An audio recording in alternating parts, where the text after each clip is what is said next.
சொல்லுவாங்க இல்லையா, அந்த கட்டத்துல அந்த பாகத்துல ஏதோ ஒரு குணமானது பேசப்படும். இங்க சொல்லப்படுறது வந்து ஒரு உதாரணத்துக்கு சொல்றேன். ஆகாஷாதிகரணம் அப்படின்னு மேல ஒரு அதிகரணம் வரப்போகுது. அங்க வந்து எல்லாருக்குமே பரம பிராபியமாக இருக்கு, அதுதான் ஆகாசம் அப்படின்னு அங்க வரப்போகுது. எல்லாருக்குமே பரம பிராபியமாக இருக்குது ஆகாசம் அப்படின்னா, ஒரு சட்டுன்னு ஆகாசம் அப்படின்னா அந்த சப்தத்துக்கு என்ன அர்த்தம் எடுத்துப்போம்? பஞ்சபூதங்கள் இருக்கக்கூடிய ஒரு பூத தத்துவமான ஆகாசம் அப்படின்றதுதான் எடுத்துப்போம். ஆனா அங்க என்ன சொல்லப்படுதுன்னா, எல்லாருக்குமே பிராபியமாக இருக்கக்கூடியது, அடையத்தக்கதாக இருக்கக்கூடியது அப்படின்னு சொல்றதுனாலேயே கூடவே சேர்த்து அங்க என்ன அப்படின்னா, அந்த ஆகாசத்துல இருந்தா மற்ற பொருள்கள் எல்லாம் உருவாது அப்படின்னு ஒரு சாந்தோக்கியத்துல ஒரு கட்டம் அமையிறது. இங்க சொல்லப்படுற விஷயம் பூத ஆகாசமா, பஞ்சபூதங்கள்ல ஒன்னான பூத ஆகாசமா அப்படின்னு சந்தேகம் வரும். அப்படி கிடையாது. இங்க சொல்லப்படுறது பிரம்மம் தான் அப்படின்னு நிர்ணயம் பண்ணப்படுறது. இங்க சொல்லப்படுறது பிரம்மம் தான் அப்படின்னு எப்படி நிர்ணயம் பண்ண முடியும்? அதுக்கு முன்னாடி பிரம்மம்னா என்னன்னு எக்ஸாக்டா தெரிஞ்சுட்டா தானே, அதுக்குள்ள அடையாளங்களை தெரிஞ்சுட்டு அது எக்ஸாக்டா பாட்டிலும் வேறுபட்டதாக நாம் அறிஞ்சிருந்தாங்கன்னா இந்த கட்டத்துல சாந்தோக்கிய உபனிஷத்துங்கிற கட்டத்துல பிரம்மமானது சொல்லப்படுறது அப்படின்னு சொல்ல முடியும் இல்லையா? அதுக்காக தான் பிரம்மத்தை அடையாளம் காண வேண்டியது முக்கியமாக இருக்கு. மற்ற பொருள்களெல்லாம் காட்டிலும் வேறுபட்டதாக அடையாளம் காண வேண்டியது அப்படின்றது முக்கியமாக மேற்கொண்டு விசாரம் செய்வதற்காக. ஆக விசாரம் பண்ணி நம்ம பிரம்மத்துடைய அடையாளம் நம்ம காண போறது கிடையாது. விசாரம் செய்வதற்காகவே பிரம்மத்தை வந்து லக்ஷணத்தகா பிரதிபத்தி அப்படின்னு சொல்லுவார். மற்ற பொருளோட காட்டில் வேறுபட்டு அந்த பிரம்மத்தை அறிஞ்சாதான் மேற்கொண்டு நம்ம விசாரணை பண்ண முடியும் அப்படின்றதுதான் அந்த முதல் கேள்விக்கு உள்ள பதில். இரண்டாவது வந்து ஜன்மாதிகரணத்தில் பிரம்மத்தின் எந்த பண்புகளை கொண்டு அதனை தனித்து அடையாளம் எடுக்க முயற்சி நடக்கிறது. இங்கிலீஷ்ல வந்து which qualities of Brahman are considered for the unique identification of Brahman in this ஜன்மாதிகரணம்.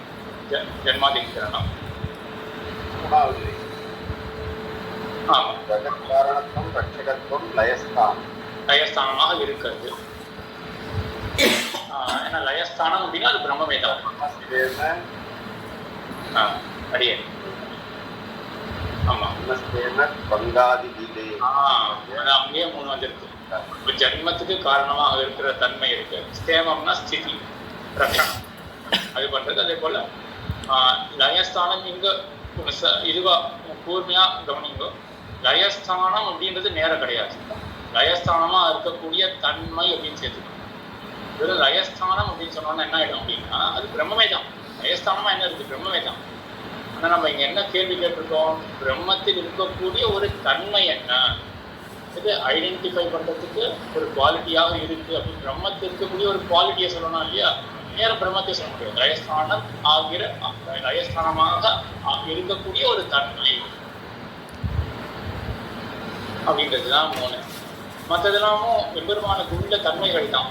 வியாபகத்துவம், சேஷித்துவம் எல்லாமே, அது ஸ்ரீஸ்பதித்துவம், மோட்சப்பிரதத்துவம் அப்படின்றது எல்லாமே எம்பெருமானுக்கு இருக்கக்கூடிய தன்மைகள் தான். ஆனால் இந்த இது தைத்திரிய உபனிஷத்துல இந்த வாக்கியம் அனைமா எல்லாரும் கேள்விப்பட்ட வாக்கியமாக தான் இருக்கும். புத்தவாயுமானி பூதானி ஜாயந்தே அப்படின்ற வாக்கியம் அதுதான் இந்த ஜன்மாதிகரணத்துல விசாரத்துக்கு எடுக்கப்படுற வாக்கியம், விஷய வாக்கியம். அதுல ஸ்ரீஸ்பதித்துவம் அதெல்லாம் சொல்லப்படலை. ஒன்று அதிகமாக தெரிஞ்சுக்கோங்க, இந்த மோட்ச பிரதத்துவம் அப்படின்றது இருக்கு இல்லையா? இந்த வாக்கியத்திலேயே உபனிஷத் வாக்கியத்தை தெரிஞ்சுதான் இதுக்கு நான் சொல்ல போகிற அர்த்தம் புரிய வரும். அதில் மோட்ச பிரதத்துவமும் சொல்லப்படுறதா நம்ம ஆச்சாரியாலாம் வியாக்கியானம் பண்ணுறோம். ஜகத்தினுடைய சிருஷ்டிக்கு காரணம், ரக்ஷணத்துக்கு காரணம், லயத்துக்கு காரணம் அப்படின்னு மூணு குவாலிட்டிஸை எடுக்கிற ஆச்சாரியாலாம். கூடவே சேர்த்து எத்ரயந்தி அபிசம் விஷந்தி அப்படின்னு பதம் இருக்கும். அது என்ன பண்ணுவாங்கன்னா எத்ரயந்தி அபிசம் விஷந்தி அப்படின்னு பிரிச்சு ஆச்சாரியா வியாக்கியானம் பண்ணுவாங்க. அப்போ என்ன ஆகும்னா 4 குவாலிட்டிஸ் வந்து சேரும். 4வது குவாலிட்டி என்ன அப்படின்னா மோட்ச பிரதத்துவம் அப்படின்றது 4வது குவாலிட்டி. ஆனால் இது 2வது வியாக்கியானம். பொதுவாக என்ன அப்படின்னா வந்து ஜென்மத்துக்கு போன ஜென்ம ஸ்தேம பங்க அப்படின்னா 3க்கு காரணமாக பிரம்மம் இருக்குது அப்படின்றது.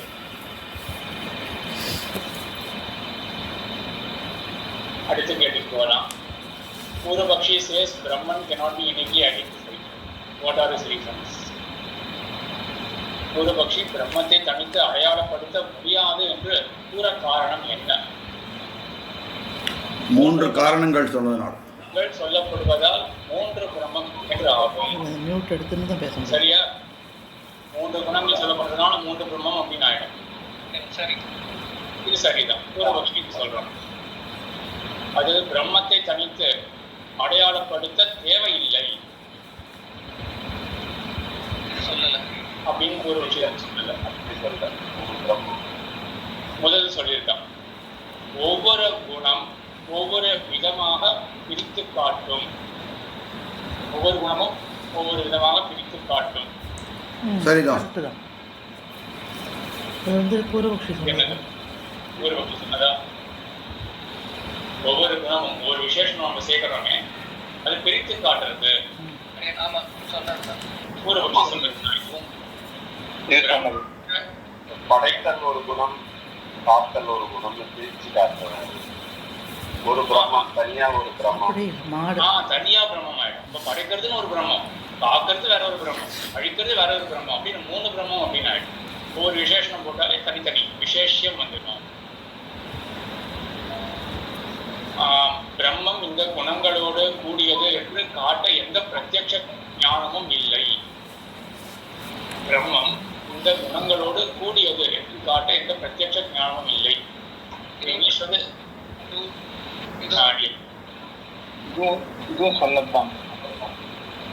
இதுவும் சொன்னதுதான் வச்சுக்கணும். ஏன் அப்படின்னா இப்போ இங்கிலீஷ்ல கொஞ்சம் ஸ்பஷ்டமா இருக்கும் நினைக்கிறேன். There is no பிரத்யக்ஷ ஞானம் that can substantiate Brahman with these qualities. அதை ஒன்று ஆட் பண்ணணும். இந்த பிரம்மம் இந்த குணங்களோடு கூடியது என்று காட்ட எந்த பிரத்யக்ஷம் ஒன்றுதான் அப்படின்னு, அதுதான் தாற்பயம் அப்படின்னு தோணுது கேள்வியில. ஒன்றுதான் அப்படின்னு காட்டுறதுக்கு எந்த பிரத்யக்ஷ ஞானமும் இல்லை. கரெக்ட். இப்போ வந்து கிளியர் ஆயிடும். இது பூர்வபக்ஷி சொன்னது சரிதானே? இந்த கேள்வி இப்போ தற்கால ஏதாவது சந்தேகம் வந்து அவசியம் கேட்கணும். 3வது வந்து ஆயிரத்தி வச்சுப்போம்.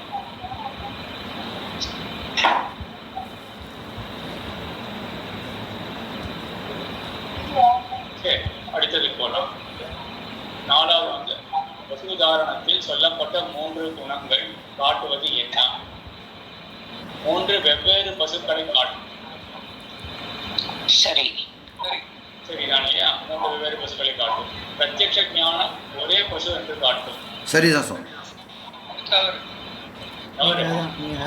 ஆன் பண்ணிட்டேன்.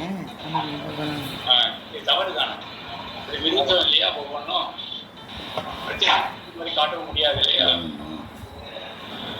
3 தனித்தனி என்டிட்டிஸ்ல தான் இருக்கும்.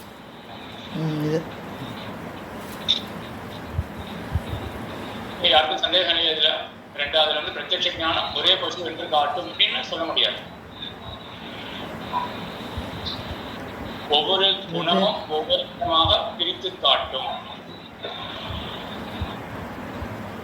இது ஒவ்வொரு குணமும் ஒவ்வொரு விதமாக பிரித்து சரி. பிரத்யக்ஷ ஞானம் இல்லாமல் எந்த முடிவும் வர முடியாது. இது கொஞ்சம் ட்ரிக்கியா இருக்கு. இது தவறு. பிரத்யக்ஷ ஞானம் இல்லாமல் எந்த முடிவுக்கும் வர முடியாது. தனித்தனிங்கிற முடிவுக்கு வர முடியும். அதனால எந்த முடிவுக்கும் வர முடியாது. தனித்தனி முடிவு வர முடியுமா? இந்த பிரத்யக்ஷ ஞானம் இல்லாமல், இப்ப பிரத்யக்ஷ ஞானம் இல்லைன்னா குணங்கள் வந்து ஒன்றுக்கு ஒன்று விரோதமா இருக்கிறதுனால பிரத்யக்ஷ ஞானமே தேவையில்லை. நிச்சயமா வர முடியும் அப்படின்னு அந்த உதாரணத்துல மட்டும் தேவை கிடையாது. அப்படி கிடையாது, அப்படி எடுத்துன்னு போக கூடாது. அந்த கேள்வியில அப்படி இருக்கு. சரி, அப்போ அந்த பசுவினுடைய உதாரணத்துல மட்டும் பிரத்யக்ஷ ஞானம் தேவையில்லை. இப்போ மற்ற இடத்துல தேவையா? இந்த பூர்வபக்ஷியுடைய அவன் அந்த சப்தம் எப்படி ஆப்ரேட் பண்றான் அப்படின்னு ஒரு மோடு சொன்னான் இல்லையா? அதை பார்த்தோமே என்றால் பூர்வபக்ஷிக்கு சித்தாந்திக்கும் யாருக்குமே கூட 2 பேருக்குமே கூட பிரத்யக்ஷத்தினுடைய அபேட்சை அப்படின்றது ஃபர்ஸ்ட் இன்ஸ்டன்ஸ் தேவை கிடையாது. பூர்வபக்ஷியுடைய மொத்தத்தில் என்ன ஆகும்? சப்தம் போய் டிஃபால்ட் என்ன பண்ணும்? கிளிக் பண்ணிடும். ஆமாம், அது பிரிச்சே காட்டிடும். அது இப்போ பிரத்யட்சத்துக்கு அபேட்சையே கிடையாது. அதுக்கப்புறம் என்ன பண்ணணும் அப்படின்னா, அப்போ என்ன ஆகுது, இங்க வந்து அந்த பிரத்யட்ச ஞானம் இல்லாமல் முடிவெடுக்க முடியாது அப்படின்றது கிடையாது. அதுக்கே டிஃபால்ட் மோட் ஒன்று இருக்கு. ஏன்னா இப்போ முடிவெடுக்கிறதுக்கு பிரத்யட்ச ஞானம் வேணும் அப்படின்னா என்ன ஆயிடுறது, அது ஒரு சகப்பாதியா ஆயிடுது. பிரத்யட்சம் எல்லா இடத்துலையும் தேவை அப்படின்ற மாதிரி ஆயிடுது. அப்படி ரெண்டு பேருமே சொல்லணும். அதுக்கு ஒரு டிஃபால்ட் இருக்கு. அதுலதான் என்ன பேதம் அப்படின்னா பூர்வபட்ச சித்தாந்தத்தையும் வாசி. பிரத்யட்ச ஞானம் வந்து இப்போ அடுத்த உதாரணத்துல நம்ம ஒரே ஒரு தேவதர்சன மூன்று குணங்களோட பார்த்ததால உணர முடியுது அப்படின்றது பூர்வபட்சியை சொல்றாங்க. பிரத்யட்ச ஞானம் வந்து ஒரு ஒரு it is not must, but அதை வைத்து சில சமயங்கள்ல முடிவெடுக்க முடியும், அதை நம்ம குறையுதுன்னு சொல்ல முடியும் அப்படிங்கிறது பூர்வபட்சி சொல்றாரு. இந்த கேஸ்ல இந்த குணங்கள் வந்து விருத்தமா இருக்கிறதுனால கண்டிப்பா தேவையில்லை அப்படின்னு. அதுதான் அப்படி சொல்ல என்ன ஆகும்னா, இந்த கேஸ்ல தேவையில்லை அப்படின்னா மற்ற கேஸ்ல தேவையாகிறதுன்னு ஆயிடுது இல்லையா? நீங்க புரியுதுங்க சொல்ல வரீங்கன்றது புரியுது. மற்ற கேஸ்ல எப்படி தேவை வருதுன்னா, இந்த ஓவர் ரைட் பண்றதுக்கு ஓவர் ரைட் அப்படின்றது எல்லாருக்கும் தெரியும் நினைக்கிறேன். ஓவர் ரைட் அப்படின்னா தமிழ் என்ன சொல்லலாம், ஓவர் ரைட் வந்து அந்த அதிகரிக்கிறதுக்கு சப்தத்தினால சொல்லப்பட்ட விஷயத்த அதை மீதுறதுக்கு பிரத்யட்சமானது அவங்க தேவைப்படுறது அப்படின்னா வந்து சரி ஓவர் ரைட் பண்றதுக்கு தேவைப்படுறது அப்படின்னு சொல்லலாம்.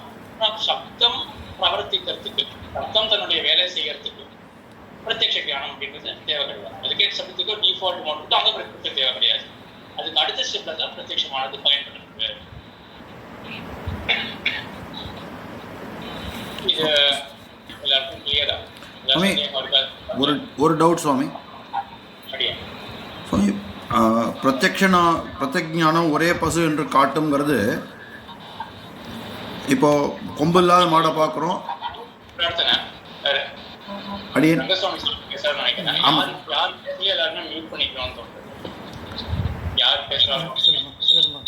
அடியன் ரங்கசாமி.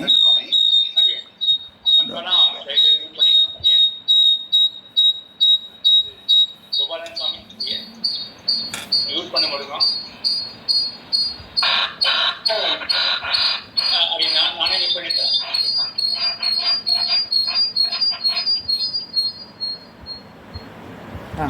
சுவாமி அடியன் ஆரம்பிக்கலாம். பிரத்யக்ஷ ஞானம் ஒரே பசு என்று காட்டும்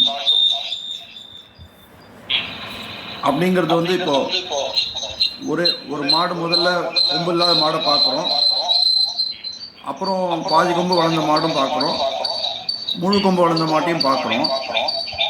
அதனால தான் நம்ம வந்து ஒரு மாட்டுக்கு ஒரே மாடு இந்த மூணு இதுலையும் இருக்கலாம் அப்படிங்கிறது அந்த பிரத்யக்ஷ ஞானத்தினால வருது. ஸோ அப்போ பிரத்யக்ஷ ஞானம் ஒரே பர்சன்ட்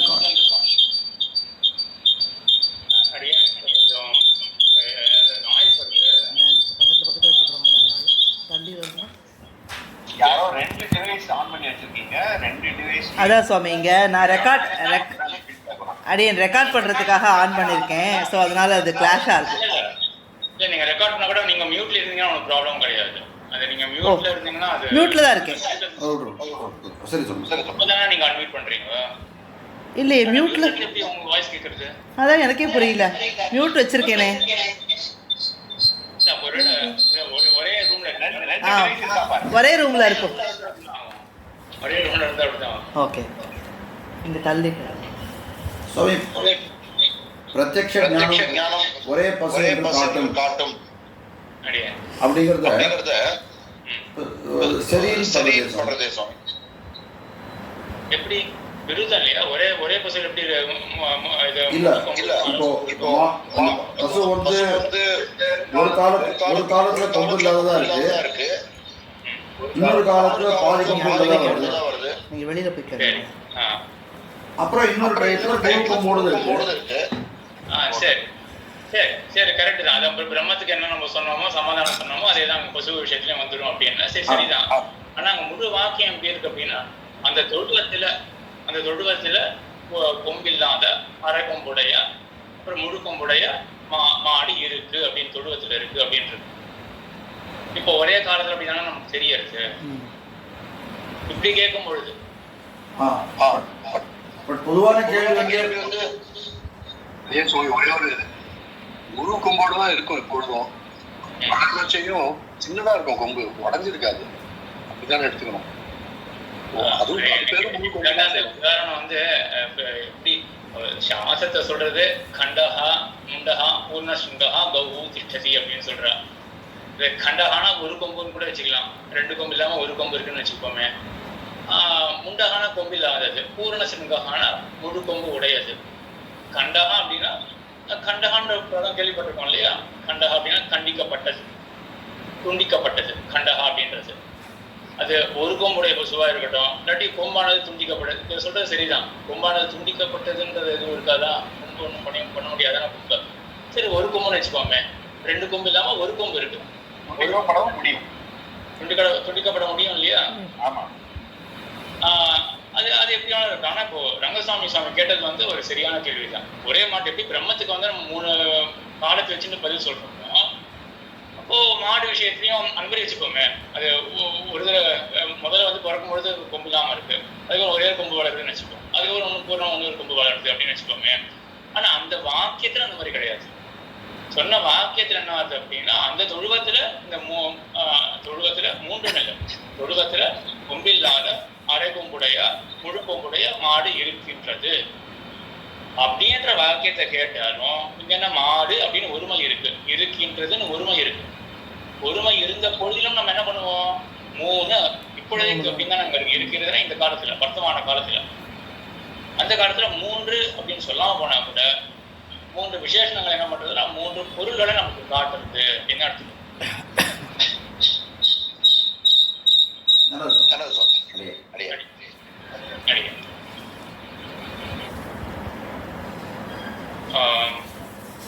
அடுத்தது இந்த 3 குணங்களும் ஒருவரை தேவதத்தன் உதாரணத்தில் 5வது கேள்வி பார்க்கணும். அப்போ தேவதத்தன் உதாரணத்தில் 3 குணங்களும் ஒருவரையே காட்டும், நாம் அப்படிப்பட்ட ஒருவரை பார்த்திருப்பதால்.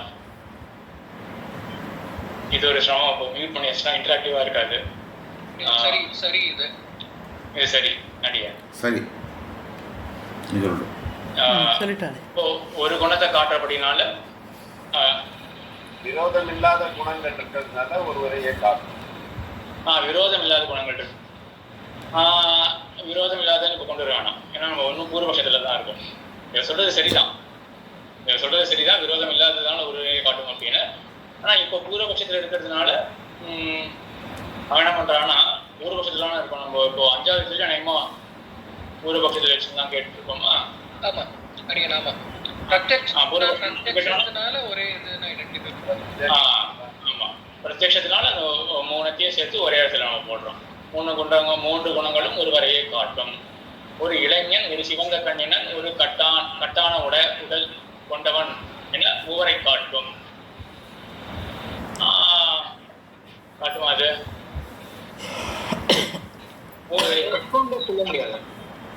மூவரை காடிய 3 பேர்னு பிரத்யட்சம் இல்லாம 3 பேர்னு சொல்ல முடியாது, ஒருத்தர்னு சொல்ல முடியாது இல்லை. ஏன்னா விரோதம் இல்லை இந்த குவாலிட்டிஸ்ல.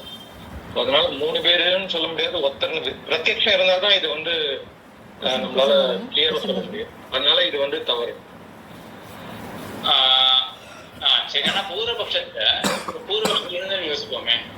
பூர்வபட்சத்துல அந்த மாதிரி ஒரு 3 சப்தங்கள் இருக்கு. பூர்வபட்ச ரீதியில் எப்படி யோசிக்கணும்? 3 சப்தம் இருக்கிறதுனால பை டிஃபால்ட் என்ன ஆகும்? 3 பேர் அப்படின்னு ஆயிடும்.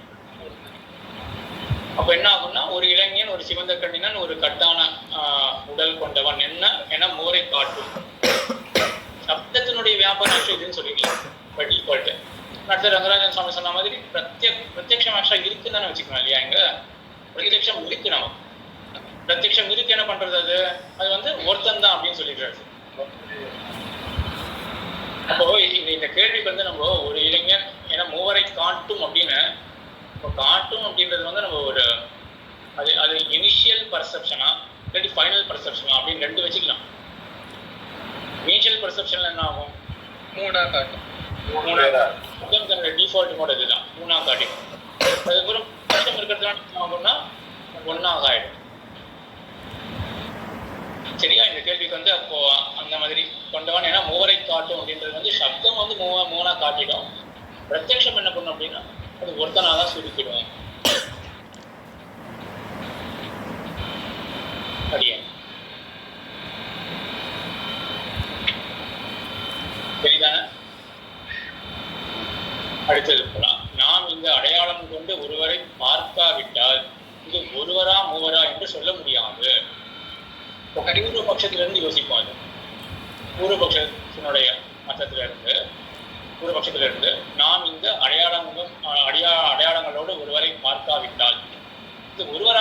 என்று சொல்ல முடியாது. ரெண்டு wrong.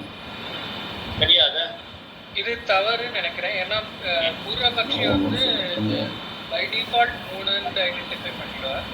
அதனால வந்து பிரத்யக்ஷம் இல்லைன்னா அது 3ன்னு தான் பூர்வபக்ஷியோட விவாதம். ஸ்டேட்மெண்ட் வந்து தவறு. சரிதானா? எல்லாருக்கும் சரியா? சைடுல இருந்து இதுல தெரிஞ்சுக்கணும். பிரத்யக்ஷம் வந்து தேவை கிடையாது. சப்தம் ஆப்ரேட் பண்றதுக்கு பிரத்யக்ஷம் தேவை கிடையாது. பிடிக்கும். அடியான் ஒரே ஒரு சந்தேகம் இதுல. அடியே. இந்த ரெண்டாவது ஸ்டேட்மெண்ட் வந்து தவறா இருந்தா, அதாவது சரியா இருந்தா இது மூணாவது ஸ்டேட்மெண்ட் தவறா தான் இருக்கும் இல்லையா? ரெண்டாவது ஸ்டேட்மெண்ட் சரி. ரெண்டாவது ஸ்டேட்மெண்ட் சரினா மூணு பேரை காட்டும். கரெக்ட் தான். அதான் நம்ம ரூம்ல பார்த்தோம். ஆக்சுவலா ரெண்டாவது இனிஷியல் பெர்செப்ஷன் ஒன்று இருக்கு, ஃபைனல் பெர்செப்ஷன் ஒன்று இருக்கு. இனிஷியல் பெர்செப்ஷன் வந்து சப்தத்தினால வந்த பெர்செப்ஷன். சப்தத்தினால வந்த பெர்செப்ஷன் என்ன பண்ணோம் அப்படின்னா அது மூணு பேரை தான் காட்டும். அங்கே பிரத்யட்சத்துக்கு தேவையே கிடையாது. அது சரியா இருக்கிற பட்சத்தில் இப்போ மூணாவது ஆப்ஷன் என்னது, நாம் இந்த அடையாளம் கொண்டு ஒரு பார்க்காவிட்டால் இது ஒருவரா மூவரா என்று சொல்ல முடியாது அப்படின்றது தப்பாயிடும். இனிஷியல் பர்செப்ஷன்ல சப்தம் வந்து ஒரு சககாரியாகும், எதிர்பார்க்கப்படுவது கிடையாது. பிரத்யட்சத்துக்கு அது தேவை கிடையாது. பிரத்யட்சம் இல்லாம போனா கூட என்ன ஆகும், ரெண்டாவது ஸ்டேட்மெண்ட் சொன்ன மாதிரி மூணு பேரை காட்டித்தான் தீரும். சரியா? ஒருவரா மூவரா கிடையாது, நிச்சயமா மூவரை தான் காட்டி தீரும் அப்படின்னு. இது வந்து இந்த கடைசி இது கொஞ்சம் வேகமா போன எல்லாருக்கும் ஃபாலோ பண்ண முடிஞ்சதா? ரெண்டு சரியாக இருந்ததுன்னா மூணாவது தப்பு அப்படின்ற இடம் எல்லாரும் ஃபாலோ பண்ண முடிஞ்சதா? ஃபாலோ பண்ண முடிஞ்சது இல்லையா? முடியாது சாமி, முடியாது. சரி, அடுத்தது வந்து மேற்கண்ட அனைத்தும் தவறு. இது கிடையாது, அது கிடையாது. நான் பார்த்தேன். சரிதானே? அஞ்சாவது சரியா? ஆறாவது தன்மாதிகரணத்தில் பூர்வபக்ஷம் மற்றும் சித்தாந்தத்தின் கருத்து எவ்வாறு மாறுபடுகிறது? மாறுபடவில்லை, மாறுபட்டுள்ளது, ஆனால் மாறுபாடு விளக்கப்படவில்லை.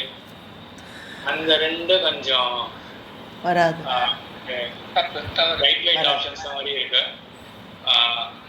சரி, அடுத்தது மூணாவது பார்ப்போம்.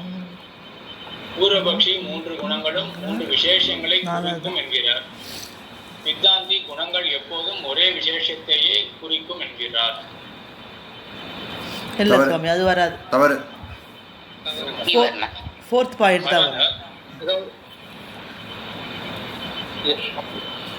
எல்லா சிச்சுவேஷன்லயும் நாலாவது தான். மூணாவது ஏன் தப்பு?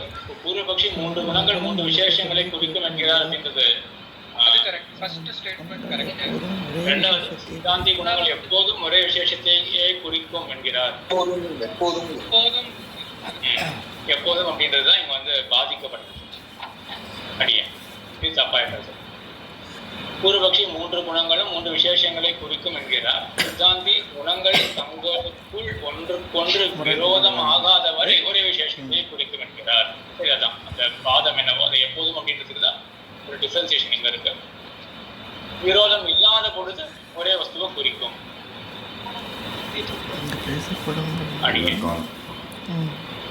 அடுத்தது வந்து ஏழாவது.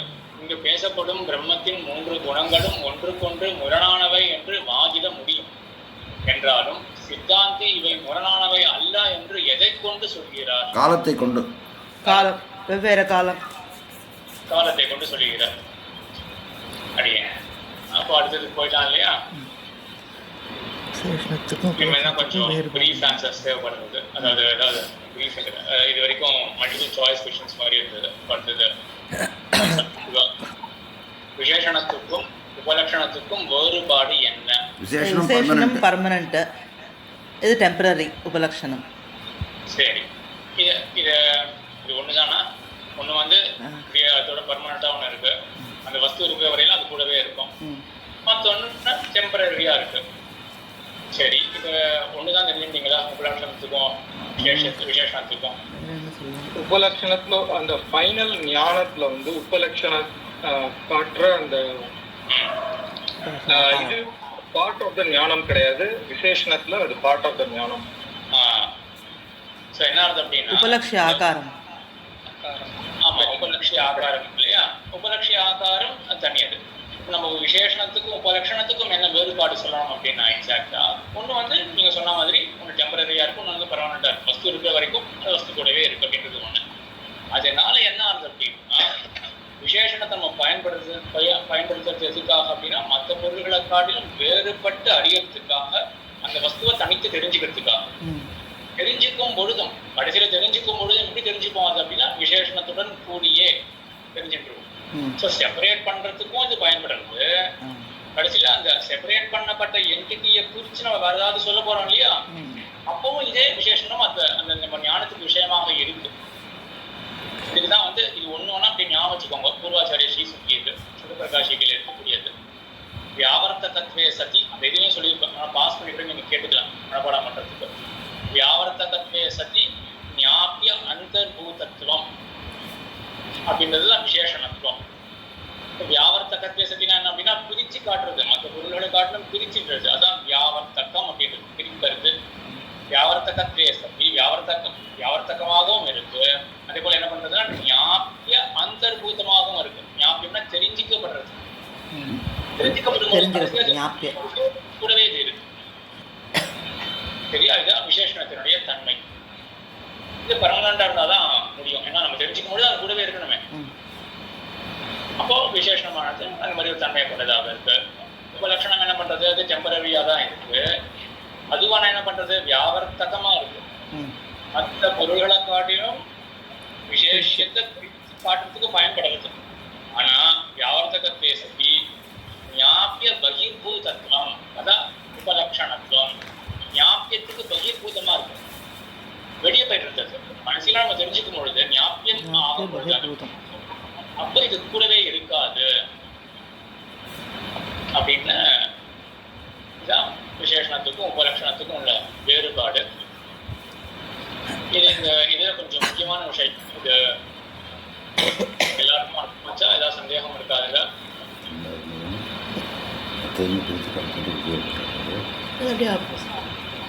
சரி, நம்ம அடுத்தது இப்போ விசேஷமா அடுத்தது உபலட்சிய ஆகாரம் என்பது என்ன?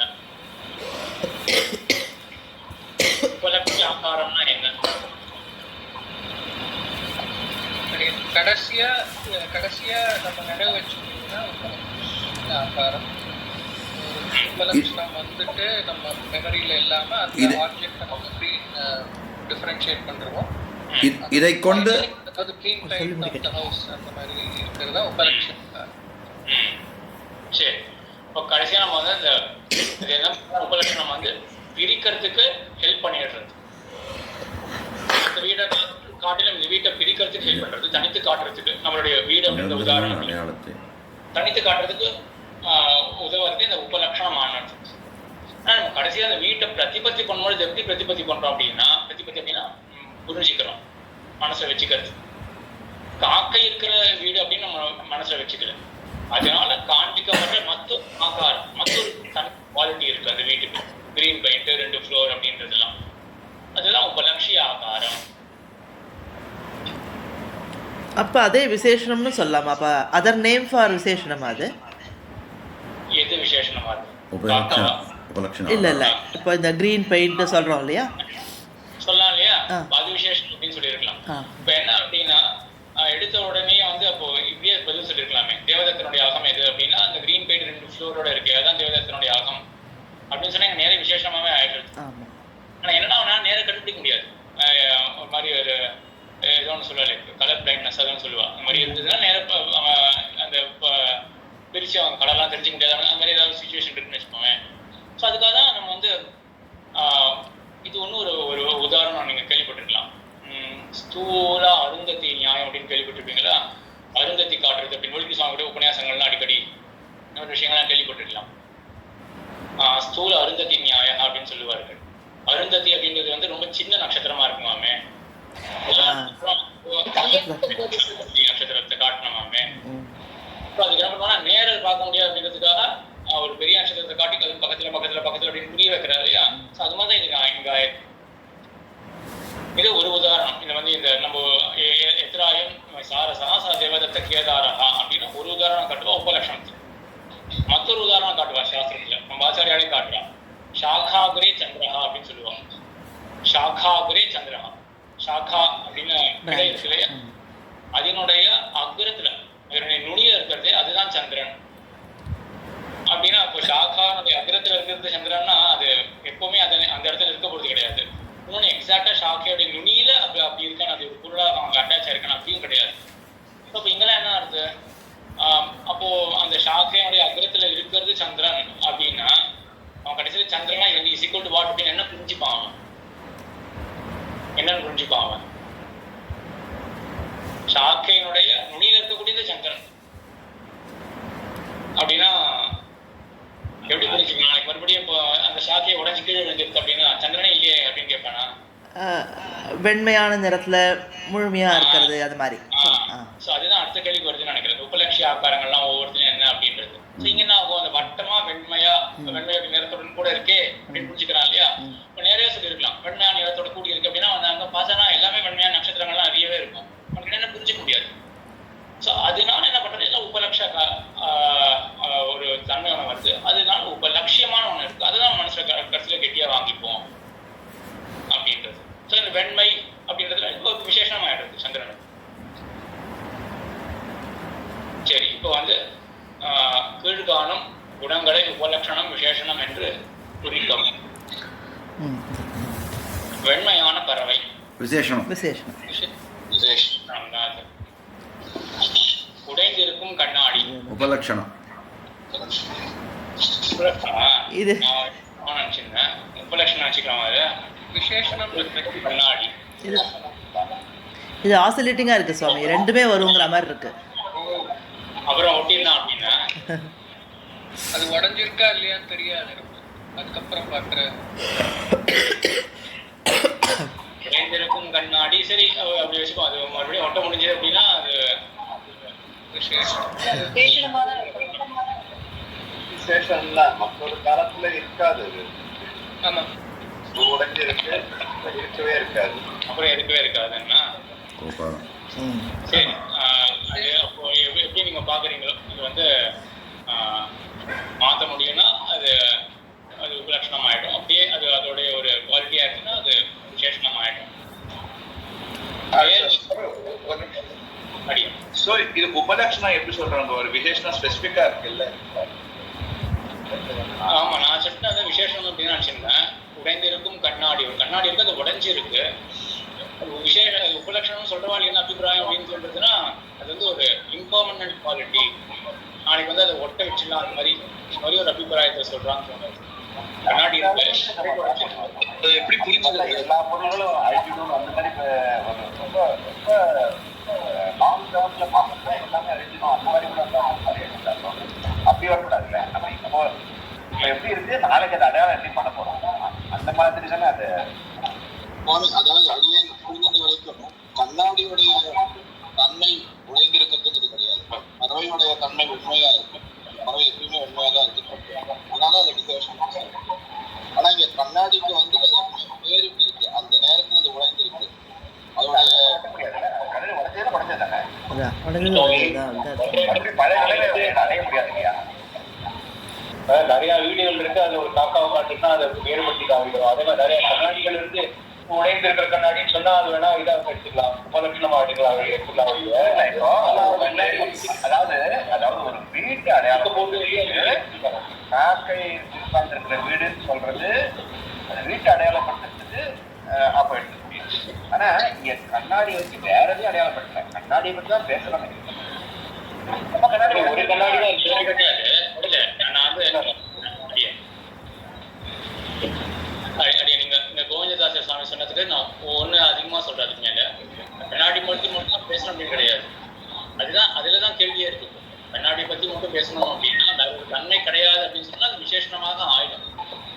இப்போ கண்ணாடி பத்தி பேசணும் அப்படின்னு உடைந்த தன்மையை விட்டுட்டு மற்ற ஒரு விசேஷத்தை கொண்டு வர முடியாது அப்படின்னு கிடையாது.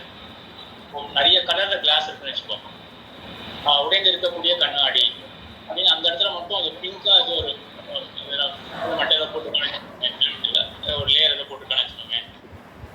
அதை புரிய வைக்கிறதுக்கு அதை உடைந்திருக்க கண்ணாடி அதுதான் இவருக்கு பண்ணினது அப்படின்னு சொல்றோம்னா அந்த உடைந்திருக்கிற தன்மையானது என்ன பண்ணோம் அப்படின்னா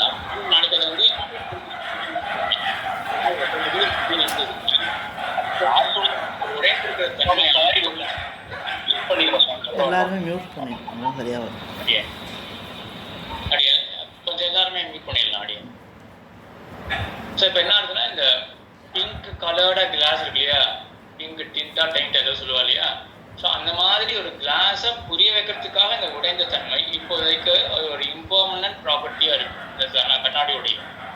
அப்படி இருந்ததுன்னா இது உபலட்சணமாக ஆகும்.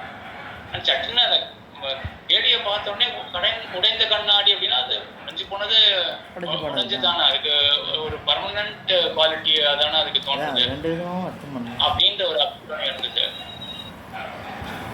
ஸோ நீங்கள் எப்படி இதை பார்க்குறீங்க, ஒரு பர்மனன்ட் குவாலிட்டியாக பார்த்தீங்கன்னா அது விசேஷணமாக ஆகிடும். இல்லை இது இம்பர்மனன்ட் குவாலிட்டி, இதை கொண்டு இன்னொரு உபலட்சிய ஆகாரத்தை பெற முடியும். அந்த இல்லை இன்னும் நீங்கள் எல்லாத்துலையும் என்ன முக்கியம் அப்படின்னா பக்து இச்சா, அதுதான் தாத்பரியம் அப்படின்னு சொல்லுவா. விவக்ஷா தாத்பரியம் அப்படின்னு சொல்லுவா. ஸோ சொல்றவருக்கு என்ன தாத்பரியம், உடைஞ்ச கண்ணாடியை தான் தேவதத்தன் பண்ணினது, இந்த தேவதத்தனுடைய கம்பெனி வந்து இந்த உடைஞ்ச கண்ணாடியை பண்ணினது அப்படின்னு சொல்றதுக்கு என்ன தாத்பரியம்னா ரொம்ப சப்ஸ்டாண்டர்டாக தான் ப்ராடக்ட் பண்ணுவான், அதான் உடைஞ்ச கண்ணாடி இருக்கு அப்படின்னு அது சொல்றது தாத்பரியமா. அப்படி இல்லைன்னா இந்த பிங்க் டிண்டா டைண்ட் ஏதோ ஒன்று அந்த கிளாஸை பண்ணாந்து தேவதத்தனுடைய கம்பெனி அப்படின்னு சொல்றத புரிய வைக்கிறதுக்காக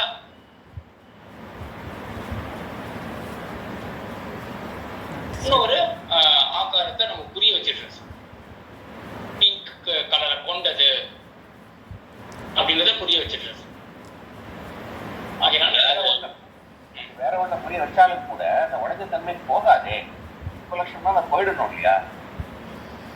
நம்ம சரி அது ஒன்று பார்ப்போமே. இப்போ நம்ம பார்த்த டெஃபினேஷன்ல சுத்த பிரகாஷிகாச்சாரிய சொன்ன டெஃபினேஷன்ல இப்போ இம்பர்மனண்டா இருக்கு, சுதாமாமி சொன்னது வந்து இம்பர்மனண்டா இருக்கு உபலட்சணம், பர்மனண்டா இருக்கு விசேஷம் அப்படின்னு சொன்னா சரியா. இது வந்து நம்ம பார்த்த உதாரணத்துல எல்லாமே அப்படிதான் பொருந்தி வந்துட்டு இருக்கு. ஆனா நம்ம ஆச்சாரியால் வந்து எக்ஸாக்டா இந்த மாதிரி சொல்லது இல்லையா, அது பெர்மனன்சியோ இம்பர்மனன்சியோ இப்போ முக்கியம் கிடையாது. என்ன முக்கியம் அப்படின்னா வியாவர்த்தகத்துவ சதி ஞாபிய பகிர்பூதத்துவம் இருக்கா அப்படின்றத உபலட்சணத்துக்கு தன்மை. அது வேறுபடுத்தி காட்டணும். 10-15 கிளாஸ் இருக்கு, இந்த உடைஞ்ச கண்ணாடி அப்படின்னு சொன்னோடனே மற்ற 14 காட்டிலும் வேறுபட்டி நம்ம மனசு புரிய வச்சிடுறது. அதுக்கப்புறம் ஞாபகப்படுத்த முடியுது இதுதான் தேவதத்தனுடைய கம்பெனி பண்ணது அப்படின்னு அதை குறித்து வேற ஒரு விதானத்தை நம்ம பண்ணும் பொழுது அப்போ நம்ம மனசு நிற்கிறதா அது அப்படி சொல்றவருக்கு தாத்பரியம் இருக்கா. அவருக்கு என்ன தாத்பரியம் அப்படின்னா பிங்க் கலர் கிளாஸ் தான் தேவதத்தன் பண்றது அப்படின்னு சொல்றது தாத்பரியம் இருந்ததே என்றால் அப்படின்னு அவங்க புரிஞ்சிட்டோமே என்றால் அப்ப என்ன ஆகும், இந்த உடைந்த தன்மை பர்மனண்டாவே இருக்கட்டுமே இருந்தாலும் கூட அது இந்த இடத்துல உபலட்சணமாக ஆயிடும். நம்ம பார்த்த உதாரணத்துலலாம் வந்து என்ன ஆயிடுதுன்னா அந்த காக்கா அது இதெல்லாம் வந்து இம்பர்மனண்டா இருக்கு, அதெல்லாம் சரிதான். அதுக்காக தான் ரெண்டும் அந்த போன கேள்வி நம்ம டிஸ்கஸ் பண்ணும் பொழுது ஒரு இம்பர்மனண்டா இருக்கு பர்மனண்டா இருக்கு அதோட மட்டும் நிற்கக்கூடாது. எக்ஸாக்டா என்ன விசேஷம் உபலட்சணத்துக்கும் விசேஷணத்துக்கும் அப்படின்னா கடைசியா நம்ம புரிஞ்சுக்கும் பொழுது அதே விஷயம் மனசு நிற்கிறதா, அதனால காண்பிக்கப்படுற மற்றொரு ப்ராப்பர்ட்டி மனசுல நிற்கிறதா அப்படின்றது. ஸோ இங்க வந்து நீங்க பாத்துக்கோங்க எப்படின்னா நினைச்சுக்கோங்க, நீங்க வந்து சொல்றவருக்கு எப்படி தாத்பரியமோ அந்த மாதிரி உபலட்சணமோ விசேஷமோ மாறிடும். அதுக்கப்புறம் மேல் வஸ்திரம் அணியாத நபர் உபலட்சணம் தான், இதான் நிச்சயமா உபலட்சணம் தான். மேல் வஸ்திரம் அணியாத நபர் அப்படின்னு சொன்ன உடனே யார் அப்படின்னு அவரை வச்சுட்டு இன்னொரு ஆக்காரம் நம்ம புரிஞ்சுக்க போறோம். அந்த இது வச்சுட்டு அஜெக்டிவ் வச்சுட்டு உடைந்த கண்ணாடியை உடைய ஜன்னல்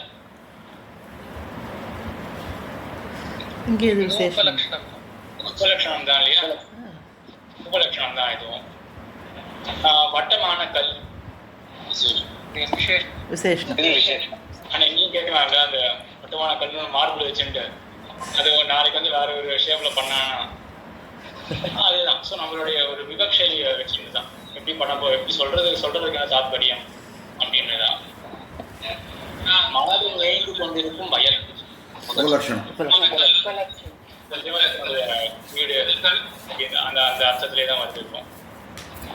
சரி, மேற்கண்ட கேள்விகளில் உபலட்சணம் என்று நீங்கள் குறித்தவற்றுக்கு ஆகாரம் என்ன என்று கீழே விளக்கவும்.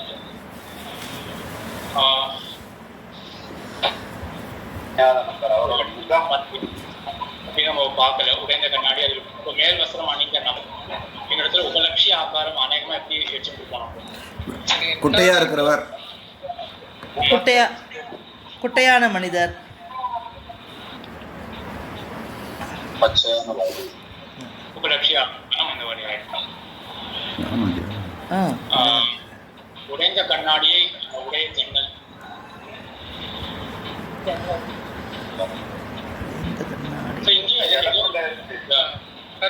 கருப்பான நிறத்துல இருக்கிற ஜன்னல். ஆமா, ஏதோ ஒரு ப்ராப்பர்ட்டி அது கூட டிசைன்டு கிளாஸ் மாதிரி ஸ்கொயர் கோல்டு. தோன்றது என்ன இன்னொரு விஷயம் தோன்றது, உபலட்சிய ஆகாரம் இல்லையா?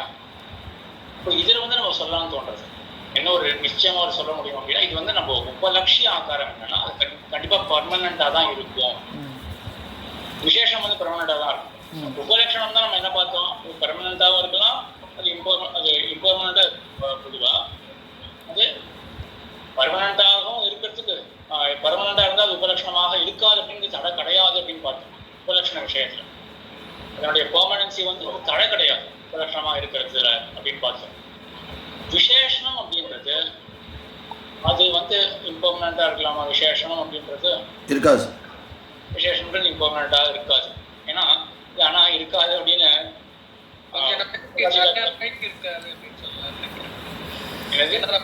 நம்ம வந்து விண்டோ இப்போ வந்து வீடு வந்து கிரீன் கலர் பெயிண்ட் தான், நாளைக்கு அந்த பெயிண்ட்டை மாற்றிடலாங்க.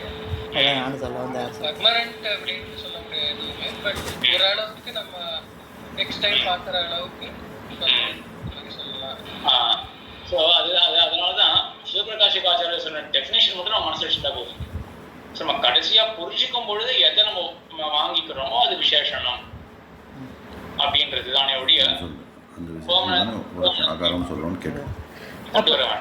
அப்போ இந்த விசேஷனம் தான் உபலட்சிய ஆகாரமா? ஆமாம், நீங்கள் அதான் முன்னாடி கேட்டீங்களே. ஆமாம், நீங்கள் அப்படி கேட்கல, முன்னாடி கேட்டது சரியா இருக்கு. விசேஷம் உபலட்சிய ஆகாரம் அப்படின்னு சொல்லக்கூடாது. உபலட்சிய ஆகாரம் விசேஷம்.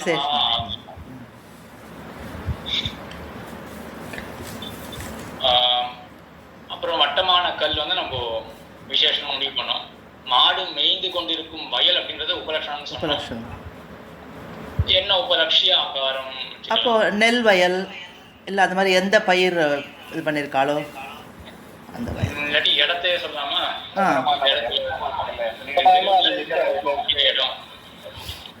Survey number. சர்வே நம்பர் மாதிரி அதுதான் சரியா இருக்கு. கிணறு இருக்கிறவங்க செட் வச்சிருக்கோம்.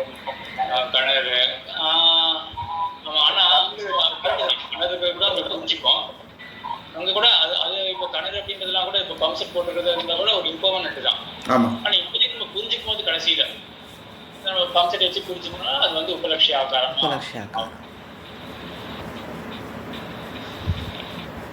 விசேஷனம் மற்றும் அப்படியே அதே வட்டமான கல்னு சொல்றப்போ அது முழுக்காக தெரிவிக்கிறதா அந்த கல்லோட விஷயத்த. ஏன்னா வட்டமான கல் நிறைய கொட்டி கிடக்கலாம், அது இன்னும் எப்படி அதை பார்க்கணும். ஒரே ஒரு வட்டமான கல் தான் இருக்குன்னு நினைச்சிட்டு அதை ஆமாம் ஆமாம் அப்படிதான் சார். ஏன்னா விசேஷம் அப்படின்னாலே கண்டிப்பாக பிரித்து காட்டுறதுக்காக தான் விசேஷமே பயன்படுத்தப்படும். அப்போ அங்கே வந்து நம்ம எதுலேருந்து பிரிக்க பார்க்குறோம் அப்படின்னா சதுரமான கல், வேற என்ன ஓவல் நிறைய வட்டமான கற்கள் இருக்கிற இடத்துல வட்டமான கல்னு சொல்லவே மாட்டோம் இல்லையா? வட்டமான கல் எப்போ சொல்லுவோம்? ஒரு வட்டமான கல் இருக்கு, பாக்கியெல்லாம் வட்டம் இல்லாத கற்களா இருக்குன்னா நம்ம வட்டம் சொல்லுவோம் இல்லையா? அடையாள கல்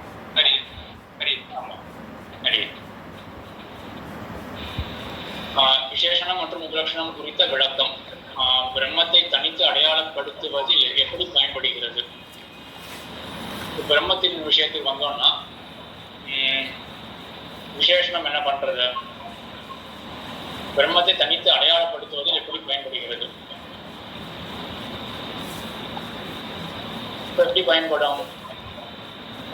பிரம்மத்தை இது நம்ம உபலட்சிய ஆகாரத்துல தான் ஆக்சுவலா முக்கியமான கேள்வி அபிப்பிராயம் இருக்கணும்.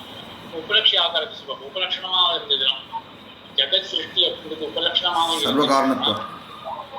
எப்படி வந்து நம்ம பிரம்மத்தை தனித்து எப்படி தெரிஞ்சுக்க போறோம்? சர்வஜன்,